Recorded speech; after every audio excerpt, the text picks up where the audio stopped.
সময় পড়ার জন্য একটা আমল দিয়ে যাই।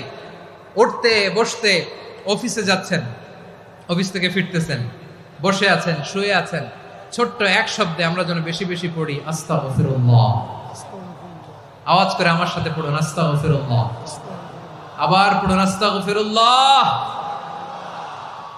আল্লাহ রাসূল সাল্লাল্লাহু আলাইহি ওয়াসাল্লাম বলেন, মান লাজিমাল ইস্তিগফার, যে সব সময় এরকম ইস্তিগফারের সাথে লেগে থাকে, জাআলাল্লাহু লাহু মিন কুল্লি যিকিন মাখরাজা, আল্লাহ তাআলা তাকে কোনো বিপদে আটকান না, সে জীবনে আটকাবে না।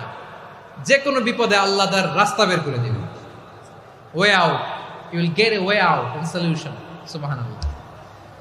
ওয়া মিন কুল্লি হাম্মিন ফারাজা, দুশ্চিন্তা মুক্ত হবে। ওয়ারযুকহু মিন হাইসু লা ইয়াহতাসিব, এমন জায়গা থেকে আল্লাহ রিজিকের বন্দোবস্ত করবে যেটা সে কল্পনাও করে নাই। আওয়াজ করে পড়েন সুবহানাল্লাহ।